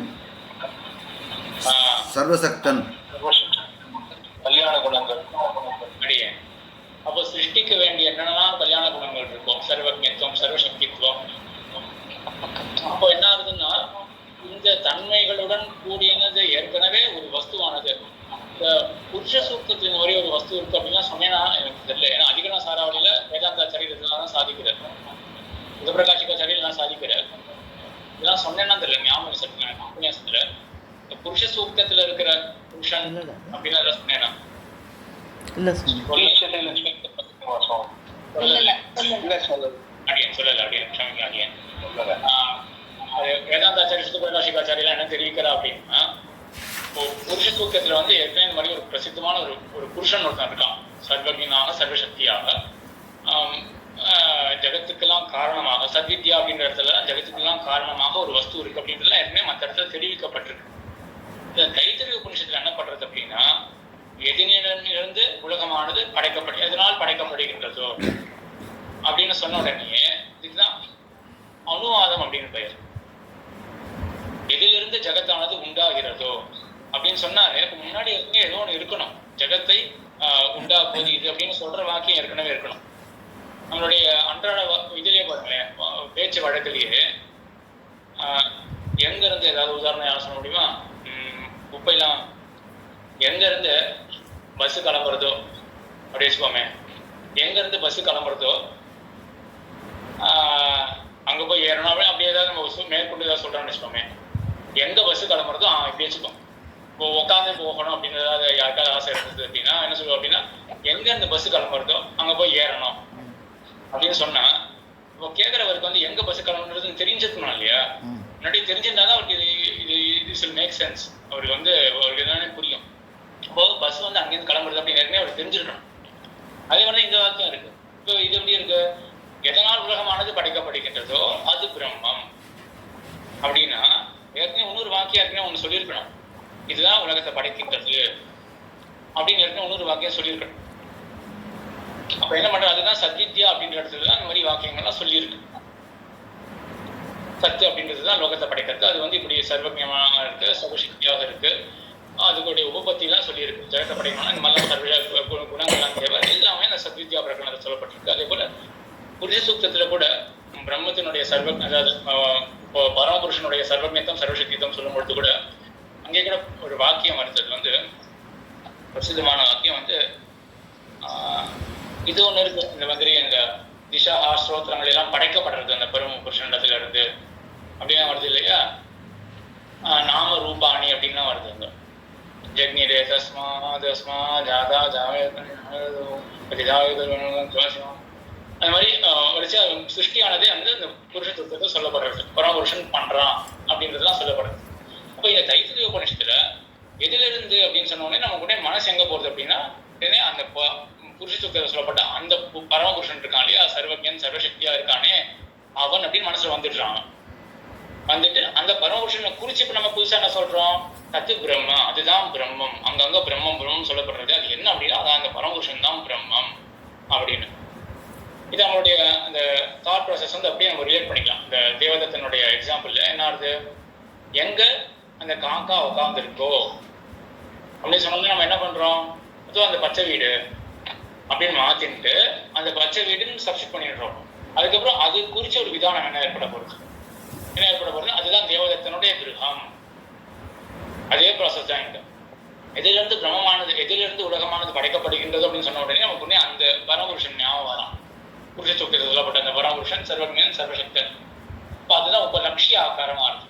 அந்த சர்வஜனாக சர்வசக்தித்துவம் சர்வஜத்துவம் அப்படின்ற தன்மையுடன் கூடின அந்த பரமபுருஷன் அப்படின்னு மனசுக்கு வர, அதுக்கப்புறம் விதானம் பண்றோம், அதுதான் பிரம்மம் அப்படின்னு. ஸோ இப்படிதான் வந்து உபலட்சணமானது வருது பிரம்மத்தை பத்தி அடையாளம் பண்ற. அப்ப இதான் பிரம்மம் கிடைத்து தெரிஞ்சுக்கிட்டோம் நம்ம, பரமபுருஷன் தான் பிரம்மம் அப்படின்றது. அது என்னோட முடியறது. சுவாமி, எனக்கு ஒரு பூர்வபக்ஷி மாதிரி ஒரு கேள்வி இருக்கு. நீங்க சொன்னது, அதாவது சரி வேதத்தை பத்தி நம்மளுக்கு தெரியலன்னு வச்சுக்கோங்க, அதோட அர்த்தங்கள பூர்வாச்சாரியர்கள்லாம் சொல்லலன்னு வச்சுக்கோங்க, தெரியல, அது இருக்கிறதுனால அதை பத்தி பேசுறோம். சரி, அது தெரியறதுனால அதை பத்தி பேசுறோம். வேதத்துக்கு ஆரம்பம் இல்லை முடிவு இல்லைன்னு சொல்றோம். அதையே படைப்பு அழிப்புங்கிறது எதுக்கு இருக்கணும்? அது இருக்கான்னு கூட நம்மளுக்கு தெரியாது. படைப்பு உலகம் படைச்சதப்ப நம்ம கேள்வி கேட்கிறோம் நம்ம வழியா. அதையே ஒத்துக்கலாமே, இது எப்பொழுதுமே இருந்தது, உலகம் எப்பொழுதுமே இருக்க போறது எப்படி வேதத்துக்கு சொல்றோமோ, எப்படி பெருமாளுக்கு சொல்றோமோ, அதே மாதிரி உலகத்தையும் இப்படி சொல்லிட்டா பிரம்ம விசாரமே தேவையில்லையே. உலகமே இதுதான் டெஃபினிஷன். எனிவே நம்ம பார்க்க போறது இல்ல, பார்த்ததும் இல்ல, பார்க்க போறதும் இல்ல. அதனால எதுக்கு இந்த விசாரம் புதுசா ஒண்ணு கிரியேட் பண்ணித்தான் ஆகணும்னு என்ன இருக்கு? பிரம்மத்தையும் ஒத்துக்கணும், உலகத்தையும், அப்ப வேதத்தையும் ஒத்துக்கணும் அப்படின்ற கேள்வி ஆயிடும். இப்ப வேதத்தை பத்தி தெரியாது எனக்கு. நான் வந்து கேக்குறேன், இந்த விசாரம் எதுக்கு தோணணும்? இந்த மாதிரி யாரோ வந்து இது படைச்சிருக்கணும் அப்படின்னு. இது எப்படி வேதத்தை ஒத்துக்கிறோமோ, எப்பொழுதுமே இருந்தது அது அப்படின்னு சொல்றோமோ, அதே மாதிரி அதுக்கு பதிலா உலகமே அப்படிதான் இருந்தது முன்னாடில இருந்து. அது இப்படிதான் இல்ல, அதுதான் முரண்பாடு இருக்குல்லையே. அடியே ஒண்ணு நினைப்பிக்கலாமா? அடியே இல்ல அவயவங்கள் இருக்கு இல்லையா, அதனால யாராவது பண்ணிருக்கணும் அப்படின்னு சொல்லுவாங்க. இல்ல அதான் நம்ம அந்த இதுக்கு போக வேண்டாம். அப்படி போனா நம்ம தார்க்கிக வம்சத்துல போயிடுவோம். நம்ம இதெல்லாம் வந்து இதன் ஜெகத் வந்து காரியம் சாவயவத்வாத், காரியத்வாத் சக்கரத்திருக்கம் அப்படின்றதுலாம் தார்க்கிகனுடைய அனுமானம் பிரக்ரியா. நம்ம அடுத்த 3வது அதிகரணத்துல அதுதான் கண்டிக்க போறோம். சாஸ்திர யோனித்வாசிகரணம் அப்படின்னு 3வது அதிகரணத்திலேயே இந்த தார்க்கிகனுடைய பட்சத்தை தான் கண்டிக்க போறோம். அனுமானம் பண்ணி நீ கடவுளை ஸ்தாபிக்க முடியாது அப்படின்றதுதான். கிருஷ்ணன் சாமி கேட்ட கேள்விக்கு என்ன அப்படின்னா, இப்போ தேவரின் வந்து வேதம் வந்து அனாதியாக இருக்கு அப்படின்னு ஒத்துக்கிறது இல்லையா? அனாதியாக இருக்கு அப்படின்னா அதுக்கு தோஷம் கிடையாது. தோஷம் கிடையாது அப்படின்றதுனாலே அந்த ஒரு வீடியோ கேட்க முடியுதா? வேதத்தை நம்ம வந்து ஏன் நம்புறோம், அண்டர்லைங் லாஜிக் என்ன? ஞாபகம் இல்லை. சொத்த பிராமாணியம் அப்படின்றது தான் அங்கே அண்டர்லைங் லாஜிக். சில பண்ணுறதுனா வேதத்தில் வந்து ஒரு தோஷம் சொல்ல முடியாது. வேதத்தை கேட்டோடனே எனக்கு ஒரு விஷயம் தெரியுது, சம்ஸ்கிருத நாலேஜ் இருந்ததுன்னா, பாஷா ஜானம் இருந்ததுன்னா எனக்கு ஒரு விஷயம் தெரியுது, எனக்கு ஒரு நாலேஜ் ஏற்படுறது. அதை வந்து அதை டிஃபெக்டிவாக ஆக்கிறதுக்கு, அதை ஃபால்சிஃபை பண்ணுறதுக்கு மற்றொரு தோஷம் வந்து இல்லாததுனால அதை இட் ஸ்டேஸ் குட் அப்படின்ற மாதிரி அதான் சொத்த பிராமாணியவாதம். இது இருக்கிறதுனால இப்போ வேதத்தை ஒத்துட்டோம் அப்படின்னா, வேதத்தை ஒத்துண்டாச்சா வேதத்துலாம் வந்து சதேவ சௌமிய மகர ஆசித் அப்படின்னு இருக்கு. பழைய காலத்துல ஒண்ணுமே இல்லை அப்படின்னா இப்போ பழைய காலம் வேதமே சொல்றது. ஒத்துட்டா அதுதான் அதுபடிதான் போகணும். நான் என்ன கேக்குறேன்னா, வேதத்தை எப்படி ஒத்துக்கிறோமோ, ஆதி இல்ல அந்தம் இல்லைன்னு ஒத்துக்கிறோமோ, ஒரு விஷயம் அப்படி இருக்கு அப்படின்னு, அதே மாதிரி உலகமே எப்படிதான் இருந்தது. படைப்புங்கிறது அப்படின்னு ஒண்ணும் இல்ல, இது எப்பொழுதுமே இருந்திருக்கு, எப்பொழுதுமே இருக்கும். இந்த மாதிரி சொல்றவாறு கதாப்பி அனிதிருஷம் ஜெகத்து அப்படின்னு மீமாம்சகம் தான் சொல்லுவாங்க. இந்த மாதிரி என்ன சொல்லுவோம் அப்படின்னா, இந்த பிரளயம் சிருஷ்டி அப்படின்றத கிடையாது அப்படின்னு மீமாம்சக பட்சத்துல இருக்கு. கதாப்பி அனிதிருஷம் ஜெகத் அப்படின்னு. ஆனா வேதத்தை ஒப்புக்கொண்டாச்சு இல்லையா? வேதமானது அனாதியாக இருக்கு. வேதம் சரி, வேதம் அனாதியாக இருக்கட்டும், ஆனா வேதம் சொல்றது சரியா இல்லையா அப்படின்ற விசாரத்துக்கு வந்தோம் அப்படின்னா, வேதம் சொல்றதுலாம் பத்தி எனக்கு கவலையே கிடையாது, அதை பத்தி நான் யோசிக்கவே இல்லை அப்படின்னு சொல்லியாச்சுன்னா, அதுக்குள்ள சிருஷ்டி பிரளயம் சொல்லப்படுறது அப்படின்றத பத்தி நம்ம போக போறது கிடையாது. ஆனா வேதம் சொல்றது சரி அப்படின்ற பட்சத்தில் நாம் கொண்டோமே என்றால், இப்போ வேதத்துல சிருஷ்டி பிரளயம் சொல்லப்பட்டிருக்கு. அப்போ உலகமானது அழிக்கப்படுறது, படைக்கப்படுறது. வேதம் அனாதியாக இருக்கு, அதுக்கு ஆத்தர் யாருமே கிடையாது, அது எப்படி நிர்தோஷமா வந்துட்டே இருக்கு வேதமானது. அந்த வேதத்தை நான் நம்புறேன்னா என்ன அர்த்தம்? அது ஆத்தர்லெஸ்ஸா இருக்கிறதுனால அது எனக்கு கொடுக்கக்கூடிய ஞானமானது சரியான ஞானம் அப்படின்னு நான் பட்சத்தை தேர்ந்தெடுத்தாச்சுன்னா, அது என்ன ஞானத்தை கொடுக்கறது? உலகமானது அழிக்கப்படுகின்றது, அதுக்கப்புறம் சிருஷ்டி காலத்திலே பரபிரம்மமானது சிருஷ்டிக்கிறது அப்படின்னு சொல்லும் பொழுது, உலகமானது படைக்கப்படாது, அழிக்கப்படாது அப்படின்னா முரண்பாடு இல்லையா? அது புரியுது சுவாமி. வேதத்தை ஒத்துனுட்டா அது புரியுது. இப்ப வேதத்தையே ஒத்துக்கணும் அப்படின்றதுதான் கேள்வி வரும். வேதத்தையே ஒத்துக்கணும், வேதமானது அனாதி அப்படின்னு ஒத்துக்கிறது வந்து யாருமே இந்த லோகத்துல அந்த மாதிரி யாரும் பண்ணவே போறது இல்லை. ஒரு சென்டென்ஸ் வந்து அனாதியானது அப்படின்னு யாருமே ஒத்துக்க போறது கிடையாது. சரியான நம்ம தான் ஒத்துருக்கோம். சென்டென்ஸ் இந்த வாக்கிய ரூபமாக இருக்கக்கூடிய வேதம் வந்து அனாதியாகனது. ஏன் அப்படின்னா, அவிச்சின்ன சம்பிரதாயத்துல இது கர்த்தா யாருமே ஞாபகமே வச்சுக்கல. முக்கியமான விஷயம் கர்த்தா யார் அப்படின்றத எவ்வளவு பேர் அத்தியானம் பண்ணிட்டு இருக்கா. ஒரு மாத்திரை விட மாட்டா. அப்படி அத்தியானம் பண்ணக்கூடியவர்கள் கர்த்தா யாரும் ஞாபகம் வச்சுக்க மாட்டாளா? ஞாபகம் வச்சுக்காததுனால என்ன தெரியுது அப்படின்னா, கர்த்தாவே கிடையாது அப்படின்னு தெரியுது. கர்த்தா இல்லாததுனால என்ன ஆகுது? ஒரு சப்தத்துக்கு குற்றம் வரணும் அப்படின்னா கர்த்தாவில் இருக்கக்கூடிய குற்றம் தான் சப்தத்துக்கு வரும். கர்த்தா ஏமாத்துறவனாக இருந்தானா சொல்லானது எப்படி இருக்கும்? ஏமாற்றக்கூடிய சொல்லாக இருக்கும். கர்த்தாக்கு மறந்து போயிடுது அப்படின்னா மரப்பால வந்த சொல்லானது அது தப்பான விஷயத்தை போதிக்கும். சொல்லுக்கு தனியா ஒரு குற்றம்ன்றது கிடையாது. கண்ணுக்கு ஒரு குற்றம் இருக்கா மாதிரி சொல்லுக்கு தனியா ஒரு குற்றம் கிடையாது. காதுக்கெல்லாம் டிஃபெக்ட்னு சொல்லலாம் இல்லையா, 5 ஐம்புலன் இருக்கும், ஒவ்வொரு டிஃபெக்ட் சொல்லலாம். டிஃபெக்ட் ஆனதான் டிஃபெக்டிவான நாலேஜ் வந்துருக்கு அப்படின்னு. சப்தத்துல சப்தம்ன்றது வந்து இன்ஸ்ட்ருமெண்டா இருக்கு நாலேஜ். அதுக்கு எங்க குற்றத்தை சொல்ல முடியும்? சொன்னவன் இடத்துலதான் குற்றம், சொன்னவன் கிடையாது, அதனால குற்றமற்றதாக இருக்கு அப்படின்றதுதான் ஒரு ரீதி. அடியே சரி. இப்போ இந்த அதிகரணம் முடிச்சுட்டு அடியே எனக்கு ஒரு 6வது கேள்வியில ஒரு டவுட் இருக்கு. அடியே இந்த நம்ம வந்து 4வது பாயிண்ட சூஸ் பண்ணோம். இதுல இது வந்து நான் இங்கிலீஷ்ல படிக்கிறேன். இந்த பூர்வபக்ஷி says that each quality essentially indicates a different விசேஷம், அது புரியுது. சித்தாந்தி says the qualities indicate the same விசேஷம் unless the qualities are mutually contradicting and so cannot indicate the same விசேஷம். அதாவது அந்த 3 குவாலிட்டியும் கான்ட்ரடிக்டிங்கா இல்லாததுனால ஒரே விசேஷம்னு சொல்லிட முடியாது இல்லையா? ஸ்டில் நம்மளுக்கு வந்து பிரத்யக்ஷம் இருந்தா தான் அது ஒரே விஷயம்னு நம்மளால விசேஷம்னு நம்மளால நிரூபிக்க முடியும். ஏன்னா 3 கான்ட்ரடிக்ஷன் இல்லாத 3 குவாலிட்டிஸ் 3 விசேஷத்துல இருக்க முடியும். ஆனா 3 விசேஷத்துல இருக்க முடியும்னா ஒரே பொருளை கூட இருக்கலாம் இல்லையா? கான்ட்ரடிக்ஷன் ஒரே பொருளை இருக்கலாம், பட் நம்மளால கன்ஃபார்ம் பண்ண முடியாது. அது வந்து நம்மளுக்கு வந்து பிரத்யக்ஷம், அதாவது வேற ஏதாவது ஒரு பிரமாண வழியா நம்ம அதை வந்து கன்ஃபார்ம் பண்ணலாமே தவிர இதை வச்சுட்டு நம்மளால கன்ஃபார்ம்டா அது வந்து ஒரே விஷயம் விசேஷம்னு சொல்ல முடியுமான்றதுதான் எனக்கு இந்த 3 கான்ட்ரடிக்டிங் குவாலிட்டிஸ் இருக்கு. அதாவது 3 குவாலிட்டிஸும் கான்ட்ரடிக்டிங் இல்ல அப்படின்ற ஒரு ஸ்டேட்மெண்ட்ல இருந்து இது வந்து ஒரே விசேஷத்தை குறிக்கிறது அப்படின்னு நம்மளால கன்க்ளூட் பண்ண முடியாது. அதுக்கு தேவையானது இன்னொரு பிரமாணம் தேவை அப்படின்றதுதான் நான் உங்க அபிப்பிராயம் இருக்கு இல்லையா? சரி, இப்படி ஒரு உதாரணம் பார்ப்போமே. இவனா வந்து மார்ஸுக்கு போயிட்டு வரான்ட்டுமே, மார்ஷன் வந்து பார்க்குறான், ஏன்னா ஒருத்தர் இருக்கான்னு வச்சுப்பாங்க மாதிரி பார்த்துட்டு வந்து சொல்றான், இங்க என்ன முக்கியம் அப்படின்னா ஏகவச்சனம் முக்கியம், ஒருமை முக்கியம். நாங்கள் வந்து இப்படி ஏதாவது நம்ம குவாலிட்டிஸ் வச்சுக்கோமே, நம்ம வந்து 3 வந்து விருத்தமா நம்ம பார்த்ததே இல்லை. அப்படிப்பட்டவனை பார்த்தேன் அப்படின்னு சொல்றான்னு வச்சுக்கோம். மார்ஸுக்கு போயிட்டு வந்து ஒருத்தன் சொல்றான், ஆஸ்ட்ரோனாட் சொல்றான், எப்படி எடுத்துக்கோம்? இப்படி ஓவரா இருக்கான், இது இருக்கா, ஏதோ ஒரு 3 விசேஷங்கள் கொடுத்து எடுத்துன்னு வச்சுக்கோங்க. சரி, அந்த 3 விசேஷங்கள்ல வந்து நம்ம சேர்ந்து பார்த்தது கிடையாது, விருத்தமாகவும் பார்த்தது கிடையாது. ஓகே, எப்படி நமக்கு தோணும்? டிஃபால்ட்டா ஏதோ ஒண்ணுதான் தோணும். ஸ்ரீபாஷ்யத்துல அவர் ஒரே தான் சொல்றாரு, ஒண்ணுதான் தோணும் அப்படின்னு சொல்றாரு. ஓகே ஓகே, தோணும். அதாவது ஓகே,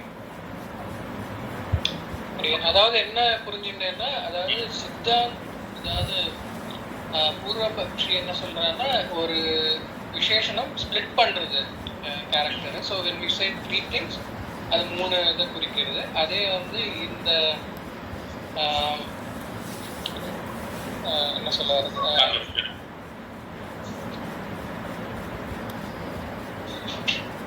அதாவது இதுல வந்து ஸ்டார்டிங் பாயிண்டே வந்து நம்ம பிரிச்சு பார்க்கறது இல்லை, பட் எனி கான்ட்ரடிக்டிங் குவாலிட்டி அதை வந்து ஃபர்தரா பிரிக்கிறது அப்படின்னு புரிஞ்சுக்கணும். கரெக்ட். ஆனா இது இன்னும் ஒரு முக்கியமான விஷயம், அது ஆக்சுவலா அதை பத்தி நம்ம இங்க கேள்வி வரல. முதல்ல சொல்ல வந்து நினைக்கிறேன், நான் சொல்றதை நான் ஞாபகம் வச்சுக்கிறேன், மேற்கொண்டு நான் சொல்றேன். அது ஒரு முக்கியமான பாயிண்ட் என்னன்னு அப்படின்றத ஏதாவது சொல்லுவாங்க ஏதாவது? இல்ல அது இப்போ நீங்க 2 பேரும் ரங்கராஜன், எந்த ரங்கராஜன்? 2 பேரும் ரங்கராஜனா இருக்கீங்களா? சரி, 2 பேருக்கும் எதுவும் விவசாயம் இல்லையே. சரினா ஒரு முக்கியமான விஷயம் இங்க என்ன சொல்ல வேண்டியதா, ரங்கராஜனுக்கு ஒரு விசேஷம் கொடுத்துடலாம் சார். ஸ்பிட் பண்றதுன்னு சரிதான். ஆக்சுவலா ஒத்துண்டு விசேஷனம் அப்படின்றது ஒரு வியாபிருத்தியை உண்டாக்குறதுக்காக தான் விசேஷனமே கொடுக்கப்படுறது. ஸோ இது கிடையாது அப்படின்னு ஒரு புத்தியை ஏற்படுத்துறதுக்காக தான் விசேஷமானது பயன்படுத்தப்படுறது அப்படின்னு எம்பெருமானார் ஒத்துண்டார் இல்லையா? அதுக்கப்புறம் ஒத்துண்டு சித்தாந்தத்தினுடைய ஆரம்பத்துல ஒரு பதில் சொன்னார். அதை நான் கண்டிப்பா சொல்லியிருக்கேன் வீடியோவில், அது ஞாபகம் இருக்கு. உங்களுக்கு ஞாபகம் இருக்கா? அதுக்கு விரோதமான பண்புகளை மட்டும் ஒதுக்குறது. கரெக்ட். மறுபடியும் மூணு வெண்மையானன்னு சொன்னா வெண்மை இல்லாத விஷயங்களை தவிர்க்குது.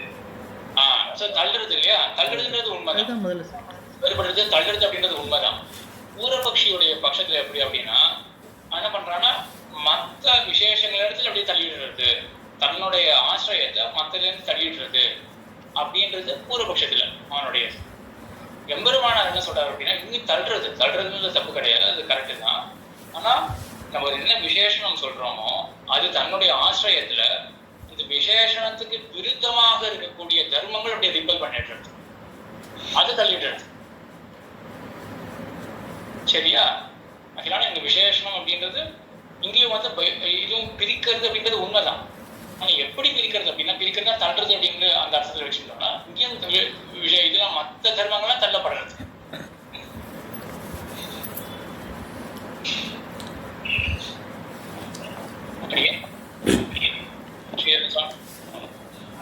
திருப்பி ஒரு வாட்டி சொல்ல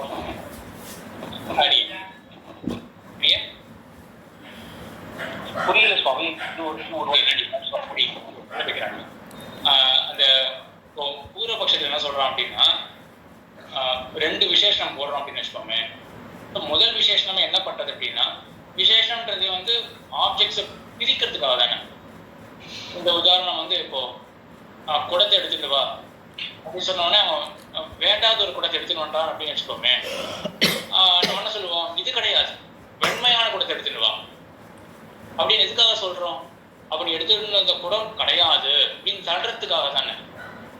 இப்போ லோகத்துல தான் பயன்படுறது விசேஷம் அப்படின்னு கொடுக்கறது மற்றது கிடையாதுன்னு தள்ளுறதுக்காக தான். இதை யாருமே டினையே பண்ண முடியாது. அப்போ அவன் இதை வச்சு என்ன பண்றான் அப்படின்னா அப்போ ஒவ்வொரு விசேஷம் என்ன பண்றதுலாம் புது புது ஒரு குளோபலா பார்த்தோம்னா ஒரு குளோபல் செட் இருக்குன்னு வச்சுக்கோமே. அதுல இருந்து விசேஷம் போட போட மற்றதுல இருந்து வியாபர்த்தியை பண்ணிட்டு தனித்தனியா ஒரு ப்ராடக்ட் கொடுக்கறது, ஒரு என்டிட்டியை காட்டுறது அப்படின்னு பூர்வபக்ஷி சொல்றான். அவனுடைய அண்டர்லைன் தாட் என்ன? விசேஷம் அப்படின்னு போடுறது எதுக்காகனா தள்ளுறதுக்காக தான். இந்த தள்ளுறதுக்காக தான் விசேஷத்தை போடுறோம் அப்படின்றது யாருமே நிராகரிக்க முடியாது. எம்பெருமானாரும் நிராகரிக்கல. ஆனா எம்பெருமானார் என்ன சொல்றாருன்னா எப்படி தள்ளுறது அப்படின்னா வெண்மையான குடம் அப்படின்னு சொன்ன உதாரணத்துல என்ன அர்த்தம் அப்படின்னா கரெக்ட் தள்ளுறது. ஆனா பூர்வபக்ஷி எப்படி நினைக்கிறான், பச்சையான குடத்தை தள்ளுறது, ரக்கமான மற்ற எல்லா குடத்தையும் தள்ளுறது அப்படின்னு அந்த விதத்துல போயிட்டு தனி என்டிட்டியை நமக்கு கையில கொடுத்துடுறது அப்படின்ற மாதிரி அவன் போறான். எம்பெருமானார் என்ன சொல்றாரு அப்படின்னா வெண்மையான குடம் அப்படின்னு சொன்னா இந்த குடத்துல பச்சை கிடையாது, நீளம் கிடையாது, மற்ற வர்ணங்கள் கிடையாதுன்னு அதை தள்ளுறது அப்படின்னு எம்பெருமானார் அந்த தள்ளுறது அப்படின்றத ஒத்துக்கதான் செய்யறாரு. புரியுது.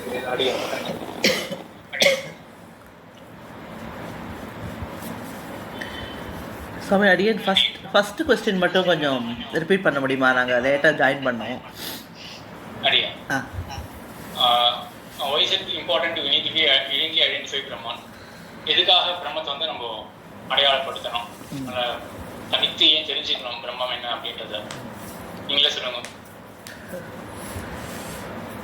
தனித்துவத்தை தெரிஞ்சுக்கிறதுக்காக, அவருடைய மகத்துவத்தை தெரிஞ்சுக்கிறதுக்காக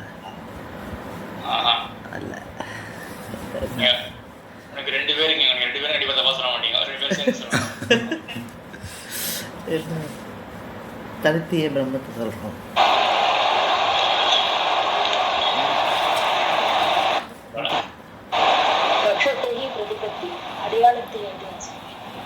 ஆமா, லக்ஷணத்தகா பிரதிபத்தி. அடையாளத்தோட தனித்து தெரிஞ்சுக்கணும். அது ஏன் அந்த லக்ஷணத்தகா பிரதிபத்தி அப்படின்றது ஏன் வேண்டி இருக்கு? அதோட தெரிஞ்சு கொண்டாதான் பிரம்மத்தை விசாரமே பண்ண முடியும். அதுக்கப்புறம் தான் மற்ற ஒரு சாந்தோக்கிய உபநிஷத்துல ஏதோ ஒன்று பேசப்படுறது, இங்க என்ன பிரம்மம் பேசப்படுறதா ஜீவாத்மா பேசப்படுறது அப்படின்னு விசாரம் எப்படி பண்ணுவோம்? பிரம்மம்னு என்னன்னு எக்ஸாக்டா தெரிஞ்சுட்டாதான் பண்ண முடியும். அவங்க அடையாளத்தோடு தெரிஞ்சுட்டாதான் அதை நம்மளால விசாரணை பண்ண முடியும். இல்லை அதில் ஏதாவது வேறு ஏதாவது ஸ்பெசிஃபிக்காக இருக்குமோ அப்படிங்கிறதுக்கா இதுதான் நம்ம ஸ்டார்டிங் பாயிண்ட்டே. அதுதான் பிரம்ம விசாரம் பண்ணுறோம் அப்படிங்கிறது தான் ஸ்டார்டிங் பாயிண்ட்டு. ஆனால் இதில் வேறு ஏதாவது ஸ்பெசிஃபிக் விஷயம் இருக்குமோ அப்படிங்கிற ஒரு எண்ணத்தில் தான் இருக்கான்ற தெரிஞ்சுக்கிட்டாங்க. இன்னொன்று ஒரு தேவத்தை பற்றி சொல்றதுன்னா அது பிரம்மத்தை சொல்றதா வேற எதையாவது சொல்றதான்னு தெரிஞ்சுக்கணும்.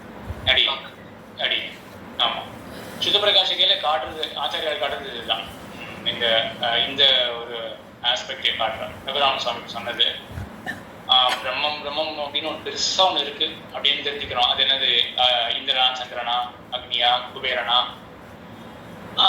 அப்படின்னா அப்படிலாம் கிடையாது. பிரம்மம் அப்படின்னு அங்கங்க சொல்லப்படுறது என்ன அப்படின்னா ஜெகத்தை படைக்கக்கூடியது. ஜெகத்தை படைக்கக்கூடியது உடனே நமக்கு வந்து பார்த்த உடனே நம்ம என்ன பண்ணோம்னா புருஷ சூக்தத்துக்கு போயிடும். புருஷ சூக்தத்தை சொன்ன பரம புருஷன், சர்வக்ஞன், சர்வசக்தன், அவன்தான் பிரம்மம் அப்படின்றதும். ஆக அப்பதான் மேற்கொண்டு விசாரங்கள்லாம் பண்ணும் பொழுது ஒவ்வொரு கட்டத்திலையும் என்ன இங்க சொல்லப்படுறது, பிரம்மமா, ஜீவாத்மா, பிரதானமா, மற்ற தேவதைகளா அப்படின்னா கூட எப்படி நம்ம விசாரம் பண்ண முடியும்? கரெக்டா அந்த பரபிரம்மத்தை வந்து எக்ஸாக்டா ஐடென்டிஃபை பண்ணாதான் நம்ம வந்து விசாரத்துக்குள்ளே இறங்க முடியும்.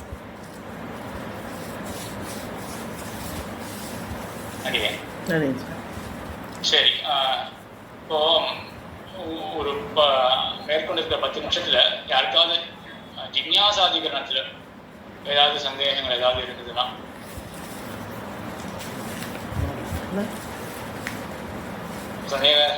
சந்தேகம் அப்படின்றது ஜிக்ஞாசாதிகரணத்து ஒரு இது வரும் இல்லையா, சந்தேகம் எப்போ எழும் அது ஞாபகம் இருக்கா? சந்தேகம் ஒண்ணுமே இல்லை, ஒண்ணுமே ஞாபகம் சந்தேகம் வராது. மேற்போக்கா அது விஷயம் தெரிஞ்சுக்கலாம். இப்ப தெரிஞ்சிடுறோம், இப்ப தெரிஞ்சுக்கலாம் மேற்போக்கா விஷயம் தெரிஞ்சிருக்கா இல்லையா, மறந்து போச்சா என்ன அப்படின்றது தெரிஞ்சுக்கலாம். ஆபாத பிரதீதி வந்து அந்த ஆபாத பிரதீதி அப்படியே நிச்சயமா மாறி இருக்கணும் எல்லாருக்கும். ஆபாத பிரதீதின்றது வந்து முன்னாடி இருக்கக்கூடியது. சித்தாந்தத்தை கேட்டப்படி நிச்சயம் வந்திருக்கணும். அதெல்லாம் ஆனா கஷ்டமான விஷயங்கள் எல்லாம் ஞாபகம் வச்சுட்டு இருக்கீங்களா? ஒரு சின்ன பிரிசனா இருக்கும். சின்யாசாதிகரணத்துக்கு முன்னாடி வேணா போறோம்.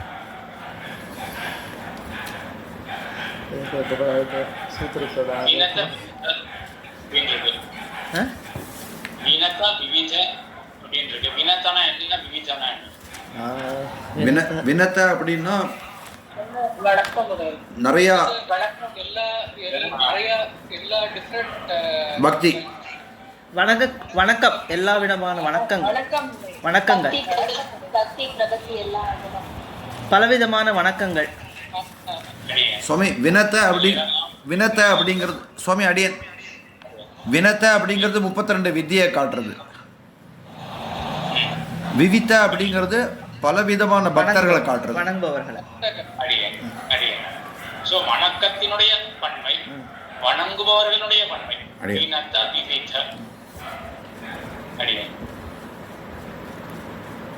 சரி சரி, இப்போ அடுத்த வாரம் திருவாய்மொழி எப்படி, திருவாய்மொழி முன்னாடி சொன்ன போல பெரிய பெரிய வித்வான்கள்லாம் இப்போ இருக்க வித்வான்கள்லாம் சொல்றா விஷயத்த. ஸோ நான் சொல்லி ஒன்றும் அப்படின்னு நான் பண்றது என்ன அப்படின்னா ஜஸ்ட் ஒரு எல்லாரையும் ஞாபகப்படுத்துறதுக்கு ஒரு ஹெல்ப்ஃபுல்லாக பண்றது, அது ஒன்றும் பெருசாக கிடையாது.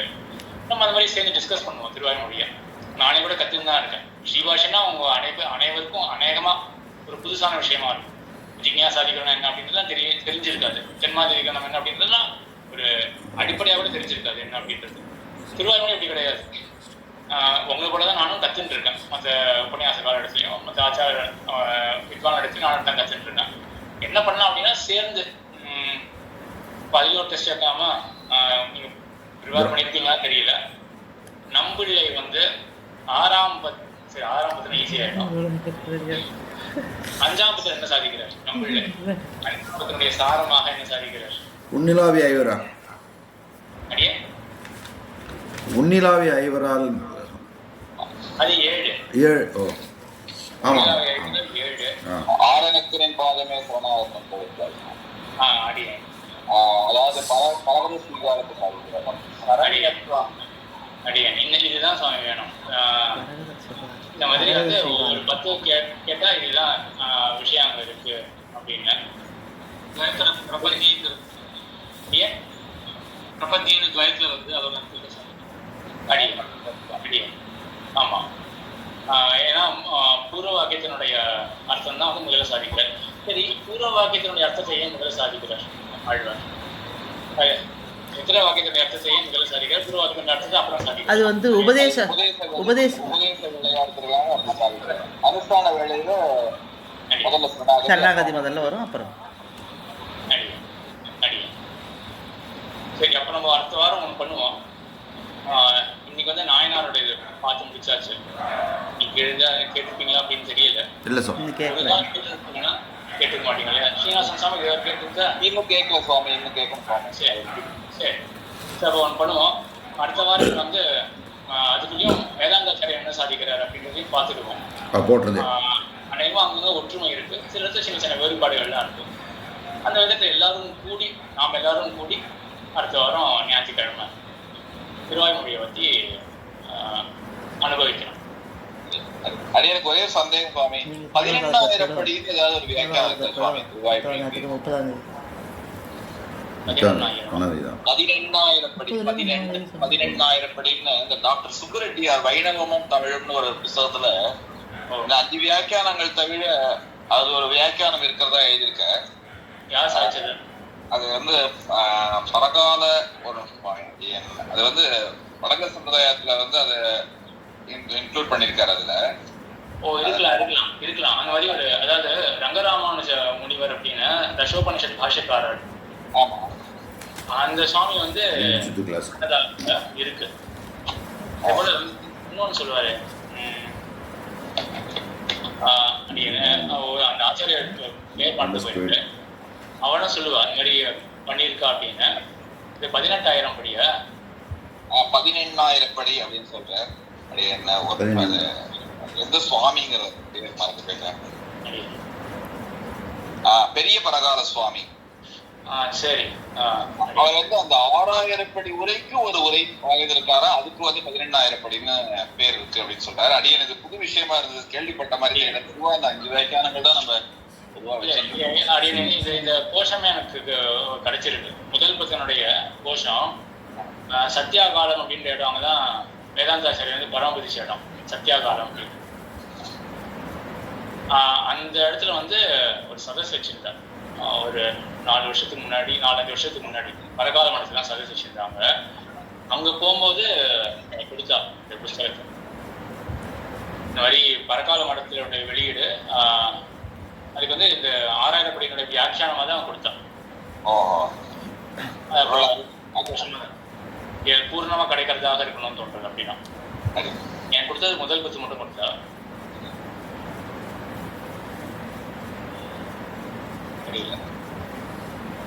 சரி சாமி, நம்ம அடுத்த வாரம் 8:15 நமஸ்காரம். நமஸ்காரம். அடியே அது 5ஆம் பத்தி கேட்டேன் இல்லையா, அதுக்கு என்ன ஆன்சர் சொன்னேன். நான் இங்க வந்து பரகத ஸ்வீகாரம்னு எழுதியிருக்கேன். அது நீங்க அதேதான் சாமி, ஸ்ரீனிவாசன் சாமி சொன்னது அதேதான். 6 நீங்க பாதமே சரணாக தந்துடிந்தாய்னு வானமாமலை பதிகம். 6னா உபாயம்.